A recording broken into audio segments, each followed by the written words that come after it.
강원교육 수학 강사 오주입니다. 네, 오늘 7월 4일 금요일 애들 시험 이제 수학 시험 보고 수학 시험 전체적으로 어땠는지에 대한 짤막한 언급과 이제 또 제가 생각하는 등급 컷이 대충 어떨지 그리고 이제 학생들이 궁금해할 이 문제 어떻게 푸는 거야 하는 거를 좀 담아놨고 그다음 요 영상에 여름방학 커리에 대한 내용도 담아놨는데 사실 이거 이미 업로드가 되어 있어요. 복붙한 셈이라 이 부분은 굉장히 빠르게 그냥 말만 하면서 지나가고 영상 좀 짧게 한번 촬영해 보겠습니다. 오늘 금요일 촬영하면은 토요일 이내에 아마 받아보실 수 있으실 거고요. 네, 바로 시작하겠습니다. 일단 학생들 오늘 이제 시험 받고 전체적으로 어떠냐 얘기가 들리는 게 다들 시험이 굉장히 좀 어려웠다. 많이 어려웠다. 애들이 많이 좀 설렸다. 그 상위권 애들이 얘기하기로 이런 말들이 많아요. 무슨 한 문제가 도저히 못 풀 만큼 너무 하나가 심각해서 이거 진짜 도저히 못 풀겠다. 이런 문제가 있는 건 아니었는데 전반적으로 시간 관리라는 게 너무 힘들었다. 시간이 많이 부족했다. 그러니까 앞에 거를 풀다가 이렇게 단답형 풀다 보니까 서술형 2번을 제대로 이제 착수할 시간이 부족했다. 이런 평가가 조금 많았어요.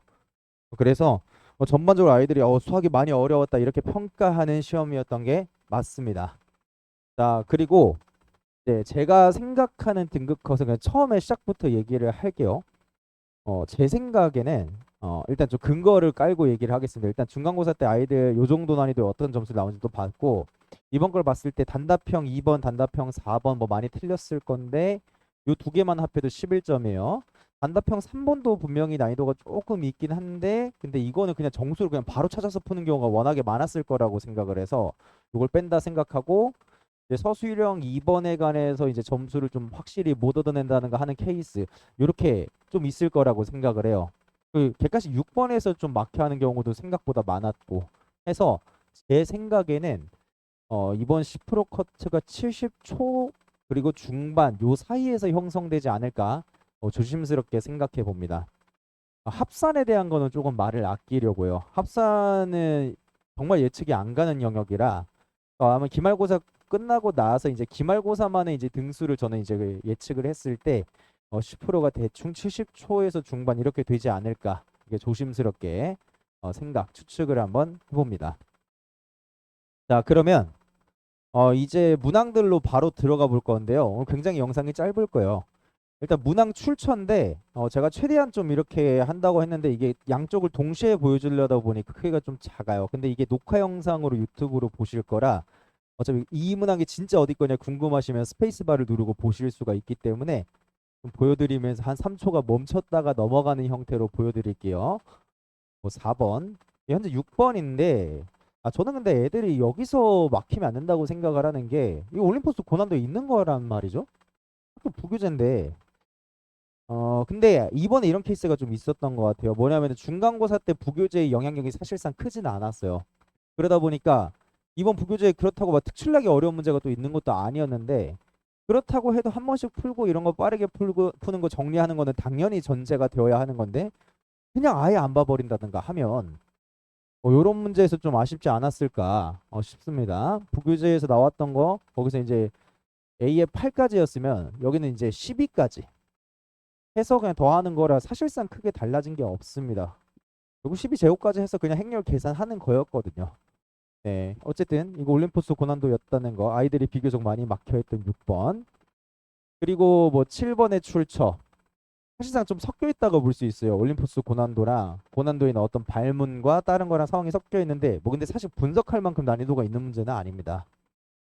자, 8번 이게 모의고사에서 형태 완벽하게 이제 똑같은 거를 보실 수가 있습니다. 근데 역시나 변별력이 있었던 문항은 어차피 아니었고요. 자, 그리고 9번 이거 올고에 있었던 거라고 볼 수 있습니다. 어쨌든 지금 보면 올고에서 좀 굉장히 많이 나왔다 하시는 걸 좀 보실 수가 있죠.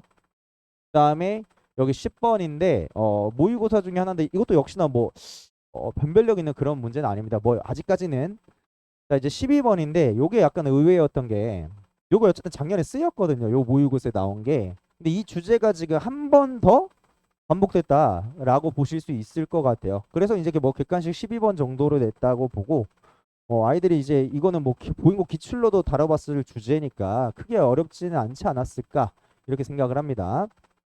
13번 올림포스 고난도에서 역시나 나온 거라고 보실 수 있고요. 자, 그리고 이제 14, 15 이렇게 있는데 먼저 여기서 짧게 끊고 말씀을 드리면 객관식은 좀 무난한 편이었어요. 제가 보기에 객관식은 무난한 편이었는데 다만 이제 부교재 정리를 잘 안 했으면 시간을 조금 뺏겼을 수 있다. 근데 여기서 시간을 얼마나 세이브하느냐가 저는 요번에 좀 관건이었다고 보거든요. 이제 단답형으로 가볼게요. 자, 단답형 4번이 사실상 요거랑 유사하다고 하기에는 조금 차이점이 있긴 한데 그래도 이제 구분되지 않은 초콜릿을 집어넣는 요런 연습에서 좀 더 확장된 거라고 본 게 맞기 때문에 요거랑 유사로 넣어놨습니다. 뭐 학생들 그렇다고 하기 좀 다르지 않나? 물론 이렇게 생각하실 수 있을 것 같아요.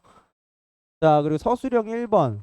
여기 형태를 보시면 아시겠지만 물론 이제 미지수로 들어가 있긴 했지만 요 형태 물어보는 거거든요. 이제 올림포스 고난도 반영됐다고 볼 수 있고요.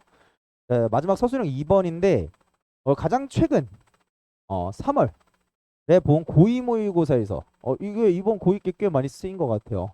근데 사실상 크게 막 어렵거나 하는 그런 문제는 아니에요. 뭐 식도 좀 바뀌었고 하긴 한데 근데 아마 제 생각에는 서술형 2번에서 이런 케이스가 너무 많았을 것 같다. 이게 시간이 단답형 2번, 3번, 4번을 가면서 이제 훅 뺏기고 객관식도 이제 몇 개에서 뺏기면서 차분하게 이걸 분석할 시간이 없음으로 인해서 이제 눈이 확 돌아가게 되면 아마 그러면 풀기가 조금 힘들었을 것 같은데 요것도 아이들 아마 많이 틀렸을 문항인데 요거는 해설에 넣지 않았습니다. 왜냐하면 이거는 어차피 학교에서 풀이가 잘 나와 있기 때문에 학생들이 그걸 보면 되거든요. 여기까지 해서 이제 출처에 대한 언급은 다 드렸습니다. 그럼 이제 학생 대상인데 이 문제 어떻게 푸는 거였냐? 요거에 대한 거를 간략하게 좀 살펴보겠습니다. 6번입니다. A 제곱을 뽑아내는 건 그냥 해도 되고 케일리 해밀턴을 써서 뽑아낼 수도 있어요. 뭐 이렇게 가면 이제 4제곱이 요렇게 된다는 거는 자연스럽게 나옵니다. 이제 이걸 쓰면 돼요. 첫 번째부터 네 번째까지야. 다섯 번째부터 여덟 번째, 아홉 번째부터 12번째까지 이거 이용하면 이 4개의 마이너스 4배, 16배 이런 식으로 묶입니다. 앞에 거 4개의 합은 그냥 구해가지고 더 하시면 돼요. 이게 끝이거든요. 6번 치고 어려웠을 수 있는데 근데 부교재에서 이 문제를 한 번도 안 풀어봤다 하면 꽤 어렵다 싶을 수도 있는데 부교재 있었던 형태랑 완벽하게 같습니다. 이 형태가 1행 1열, 1행 2열, 2행 1열, 2행 2열의 성분이 그냥 같습니다. 그래서 시간이 절대 오래 걸렸으면 안 되는 문제고요. 12번인데요. 같은 주제이기 때문에 일단 요거만 캐치하면 되거든요. 자, 뭐냐면은 이 부등식을 방정식으로 만들었을 때 해가 2분의 k제곱 마이너스 k랑 마이너스 k제곱 더하기 3k 마이너스 1인데 둘 다 정수예요. k가 정수니까 오른쪽이 정수인 건 당연한 건데 왼쪽이 왜 정수인 게 보장이 되냐. k가 홀수일 때 짝수일 때 뭐 이런 거 나눠봐야 되는 거 아니냐. 몇 점 5일 수도 있잖아요. 하실 수가 있는데 이 분자가 인수분해하면 k 곱하기 k 마이너스 1이라 인접한 두 개의 바로 정수기 때문에 연속한 두 개의 곱이 짝수예요 무조건. 그러니까 2로 나눈 게 정수일 수밖에 없어요. 그래서 이거는 둘 중에 작은 거 이상 큰 거 이하. 정수부터 정수까지니까 정수 이상 정수 이하에 포함되어 있는 정수해의 개수는 바로 두 간격의 차 플러스 1입니다. 한마디로 얘는 두 간격의 차가 4 이하가 되게 해줘 라는 거랑 같은 문제예요. 5개가 이하가 돼야 되니까. 근데 누가 큰지 누가 작은지 몰라서 이걸 경우의 수를 나눈다? 잘못하고 있는 겁니다. 그냥 빼서 절대값 붙이면 그만이에요. 그래서 그게 4 이하다. 이게 해서 이 부등식을 풀면 되는데 뭐 그 다음에 여기서 시간이 좀 오래 걸렸을 수도 있을 것 같아요. 넘겨가지고 막 2차 부등식 두 개로 막 인수분해하면서 간다든지 그럴 필요 없이 2차 함수 그려주고 또 보면 이제 가운데 y는 3k제곱 마이너스 7k 플러스 2에 관한 그래프를 그린 건데 축을 찾아주고 축에서 함수가 찾을 필요가 없어요. 6분의 7이란 것만 보고 근처 정수를 슉슉슉슉 대입하면서 마이너스 8 이상 플러스 8 이하의 값 나오는 거 정수 마지막에 0, 3 체크하는 거 금방이거든요. 해서 0, 1, 2, 3 된다. 이렇게 체크해내면 되는 문항이었습니다. 15번인데요. 사실 15번 치고 굉장히 쉬운 거거든요. 객관식 마지막 치고. 이 주제는 솔직히 어려운 게 전혀 아닙니다. 근데 이제 아이들한테 물어봤을 때 비교적 포함할 만한 게 맞긴 해서 가져왔는데 뭐 짧게 들어가 보면 평사라는 거는 결과적으로 한 기울기에서 2개씩 선택하면서 평사를 만드는 건데 요런 사선이라 할게요. 사선과 사선으로 가느냐 사선과 요거로 가느냐. 사선과 사선일 때는 이런 식으로 요거 하나만 설명을 드리면 이제 끝나는데 여기 제가 기니, 디리, 미, 비 이렇게 이름을 붙여놨어요. 가장 하단의 사선을 얘로 선택하면 다른 사선으로 선택할 수 있는 게 이 둘로 제한됩니다. 가장 하단이 얘면 그 다음에 이렇게 세 개로 제한됩니다. 가장 하단이 얘면 이렇게 제한됩니다. 애들이 이 상황 직사각형 막 뾰족뾰족 튀어나와 있는 거 막 만들어 놓은 다음에 이 중에서 만들 수 있는 직사각형 개수 이런 거에서 너무 많이 봤어요. 그래서 저는 이게 크게 막혀 있을 거라고 생각하지 않습니다. 그리고 이 상황이 대칭적이기 때문에 사실 70 하나 구하고 곱하기 3 하면 되는데 이거는 더 추가적으로 들어가서 언급할 필요는 없을 것 같아요. 그래서 얘는 여기까지만 얘기하고, 자, 단답형 2번. 오, 이게 저는 조금 이렇게 생각하거든요. 단답형 4번은 그냥 어려운 문제고 단답형 2번은 이게 조건이 뭐 서로 구슬 색깔 이웃하지 않는 거 이런 거 오케이. 노란색 하나 포함한 거 오케이. 밴드에 빨간색이 아니다. 노란색 하나 이상 있어야 된다. 뭔가 그냥 붙인 거 같은 느낌? 그러니까 약간 조금 계산을 어떻게든 늘려서 이걸로 변별력을 발휘하겠다 이런 느낌인데 문항 자체가 어렵지는 않아요. 근데 저는 애들이 오답이 꽤 있을 거라고 봐요. 뭐 하나만 놓쳐도 그냥 사실 끝나는 거거든요. 네. 자, 일단 들어가 보겠습니다. 어, 케이스 분류가 되게 다양할 것 같아요. 제 생각에 저도 이제 풀이를 어떻게 가볼까 해서 맨 처음 떠오른 게 두 가지였어요. 다섯 가지를 어쨌든 깔 거니까 두 번째와 네 번째에 있는 게 같은 색깔일 때랑 다른 색깔일 때로 가는 것도 괜찮을 것 같다. 근데 각 색깔마다 공의 개수가 다르니까 그거보다는 전체에 등장하는 색의 종류로 가자 이렇게 갔어요. 색이 한 종류는 불가능해요. 다섯 개를 고를 수 있는 게 없을 뿐더러 그렇게 하게 되면은 이웃하는 색깔이 무조건 나올 수밖에 없기 때문에 색이 두 종류거나 색이 세 종류인데 색이 두 종류면 첫 번째, 세 번째, 다섯 번째가 이렇게 무조건 같은 색이고 두 번째, 네 번째 같은 색 들어가는 것만 가능해요. 이래야 색이 두 종류예요. 그럼 그게 레드 옐로우면 이런 형태, 블루 옐로우면 이 세 개로 가는 게 블루도 가능하지만 옐로우도 가니까 두 가지. 레드 블루의 경우에는 옐로우가 안 들어가서 나 조건 때문에 불가능해서 세 가지. 자, 색이 세 종류다라고 하면 색 세 종류가 세 개 하나하나가 있거나 두 개 하나가 있거나 이런 케이스가 있습니다. 세 개 하나하나인 경우에는 세 개 들어간 색깔이 옐로우면 나머지 하나가 무조건 블루, 레드 들어가니까 그거 배열하는 게 두 가지. 이 세 가지가 한마디로 그냥 한글로 할게요. 파란색, 파란색일 때 어째 배열하는 거 두 가지. 빨간색은 세 개가 없기 때문에 여기서 끝납니다. 색깔이 이제 둘둘 하나가 있었을 때는 케이스 그냥 나누면 돼요. 옐로우가 하나 할 때, 블루가 하나 할 때, 레드가 하나 할 때. 옐로우가 하나 할 때. 전 레드 기준으로 그냥 배열했어요. 레드가 맨 뒤에 못 간다. 그냥 이걸 신경 써서. 맨 앞에 R이 약간 사전식 배열 느낌. R일 때 세 번째, R일 때 네 번째, 두 번째, 맨 가장 앞이 두 번째일 때 네 번째. 이게 끝이거든요. 얘만 보면은 이제 파란색이 무조건 하나가 여기 가야 돼요. 여기 둘 중에 누가 파란색 올 거냐 정하면 남은 한 자리에는 알아서 노란색 가니까 두 가지. 같은 방식으로 두 가지. 여기는 그냥 블루, 옐로우 세 개 배열하는 방법 세 가지 해서 일곱 가지고 블루가 하나 할 때도 대칭적입니다. 상황이 똑같이 일곱 가지 금방 할 거예요. 보여주려고 적은 거지 사실 안 적어도 됐었던 거고. 마지막 레드가 하나 할 때 레드가 마지막에 못 들어가니까 네 가지 그림만 그냥 빨리 그리면 됩니다. 나머지가 두 개씩 있는데 이렇게 두 번째, 네 번째, 세 번째, 다섯 번째가 같아야 돼요. 배열한 거 두 가지. 그 다음에 여기는 여기에 들어간 색깔이 뒤에 세 개 중 가운데에 들어가야 돼요. 무조건 두 가지.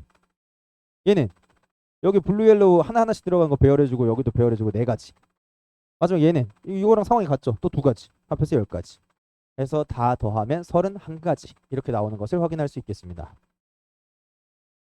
이거 단답형 3번 이거 학생이 보여준 건데 보내준 건데 이게 좀 기울여서 많이 기울여서 찍혔네요. 이거는 이게 정답자는 제가 보기에 많아요. 이게 보내준 친구만 해도 밑도 끝도 없이 그냥 정수 찾아서 했어요.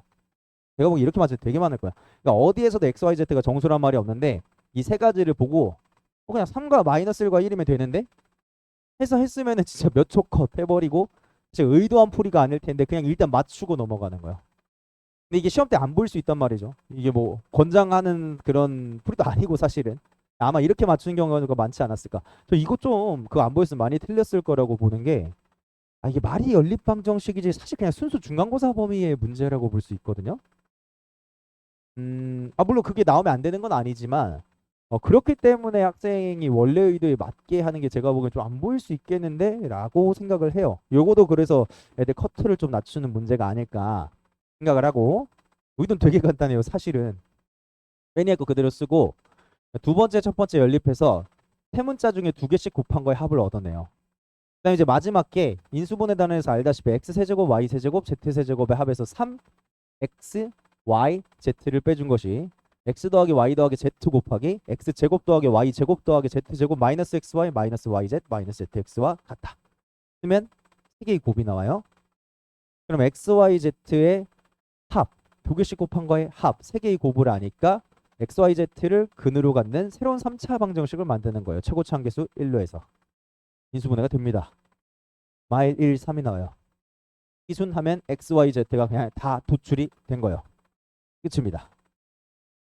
해서 요렇게 풀면 되는데 제가 보기에는 이거 풀이 들었을 때 굉장히 쉬운 건데 중간고사 범위에서 얘가 그냥 나왔다면 정답률 높을 거다. 근데 이게 연립 방정식이니까 내가 생각하지 못한 어떤 다른 방식으로 추구하다가 좀 틀리지 않았을까. 이렇게 말을 하지만 또 정답자가 많을 것 같다. 정수해란 조건은 없지만 그냥 대충 정수해라고 가정을 하고 몇 개만 좀 조사하려고 하면 금방 보이는 조건이 맞긴 하거든요. 그래서 이거 심지어 보내준 학생도 밑도 끝도 없이 그냥 3과 1과 마이너스 1이 적혀있고 정답이 적혀있어요. 그래서 저는 어쨌거나 그래도 약간 변별이 있었던 의도와 다르게 맞춘 학생이 많을 거지만 그런 문항이라고 생각을 합니다. 자, 단답형 4번 갈게요. 요게 이제 요번 시험에서 가장 어려웠었던 문항이라고 저는 개인적으로 생각을 하고요. 우리 차분하게 하면 되는데 좀 해설 가보겠습니다. 자, 서로 다른 세 종류 볼펜 두 개씩 해서 그걸 제가 AA, BB, CC라고 놨고 이 6개를 4명한테 줄 건데 한 명당 하나는 가야 되니까 적어도 하나 가야 되니까 6개가 3개 하나로 가거나 2개 하나로 가거나 케이스 둘로 나눴습니다. 3개 하나 할 때는 이 3개짜리 묶음이 볼펜 3종류가 있거나 볼펜 2종류가 있거나 밖에 없어요. 볼펜 한 종류는 불가능한 게 한 종류가 맥시멈 2개가 있어서 한 종류에서 3개를 집어넣을 수는 없습니다. 3종류면 A, B, C 묶고 A와 B와 C 이걸 일렬로 배열해서 얘가 첫 번째 학생에게, 얘가 두 번째 학생에게, 얘가 세 번째 학생에게, 얘가 네 번째 학생이니까 그냥 이걸 일렬로 배열한 방법을 보시면 돼요. 4패. 근데 이 세 가지 있는 게 두 종류일 경우에는 일단 그걸 정하는 게 3P2예요. AA, B, A, BB 이런 식으로. 2개짜리 될 거, 하나짜리 집어넣을 거. 남아있는 거 배열하면 남아있는 걸 보면 B, C, C. 이걸 배열하는 방법 같은 것이 있는 문자가 있네. 4팩 나누기 2팩. 같은 것이 있는 순열. 그 정확하게 경우의 수 지금 1학년 때 하면 안 되지 않냐? 라고 하면 뒤에 배열을 그냥 조금 다르게 설명하면 그만이에요. 4명 중에 구분 안 되는 C를 데려갈 사람 4C2로 먼저 선택하고 남은 2명이 이거 둘 중 뭐 가져갈지 2팩 곱해준다. 4C2 곱하기 2팩. 어차피 12가 나오거든요. 같은 것이 있는 순열 그거를 알든 모르든 상관없이 이 답을 얻어낼 수 있습니다. 밑으로 갈게요. 두 개 하나로 조를 만들고 배열해서 사람한테 줄 건데 두 개 하나 했을 때 여기서 그냥 하나를 봤어요. 하나가 같은 볼펜의 종류로 되는 경우 예시 C와 C CC가 이렇게 있었을 때 남은 게 AA, BB인데 둘씩 묶는 게 AA끼리 묶고 BB끼리 묶는 경우랑 AB 이렇게 되는 경우가 있어요. 자, 이런 경우 만들어 봅시다. 하나 같은 게 여기 예시가 12뿐이지 같은 것이 A로 같을지 B로 같을지 C로 같을지 정하는 게 3C예요. 이렇게 묶인 경우 배열하는 게 얘네 둘이 구분이 안 되니까 4팩 나누기 2팩 끝. 자, 밑으로 가면 어쨌든 같은 거 한 종류 정하는 게 3실 얘네 둘이 구분이 안 돼요. 이 상황에서 배열하는 게 4팩을 2팩 1팩으로 나눠준 거 끝. 밑으로 이 하나하나가 다른 거다. 예를 들어서 예시 A와 B다. 남아있는 게 CC랑 A, B예요. CC가 묶여있고 A, B가 묶여있냐 아니면 CA, CB 이런 식으로 가느냐. 자, 이렇게 놨고요. 자, 그러면 이거는 사실상 뭐 상황이 같은데 어쨌거나 서로 다른 거를 한 종류씩 딱 가져와야 되니까 그걸 정하는 게 3C. 여기서는 A, B고요. 위의 경우로 갔을 때 이 네 가지가 다 구분되니까 곱하기 4팩. 밑에도 마찬가지. 해서 다 더해주면 끝입니다. 자, 이렇게 해서 서술형 2번도 사실 좀 변별이 있었던 문항이에요. 근데 그건 학교에서 어차피 해설이 나오기 때문에 제가 여기에 포함시켜 두지는 않았습니다. 여기까지 해서 제가 오늘 영상 찍는 거에 가장 큰 목적이 다 끝났습니다. 제가 예상하는 등급컷 학생들 반응 난이도가 어땠는지 얘기 드렸고 자 그리고 이제 주요 문항에 대한 해설했고 뒤에는 사실 이제 여름방학 PPT 넣어놨는데 이 영상이 그대로 올라가 있거든요. 쓱 넘어가면서 언급을 안 하려고 합니다. 네, 여기까지 해서 네 마치겠습니다. 감사합니다.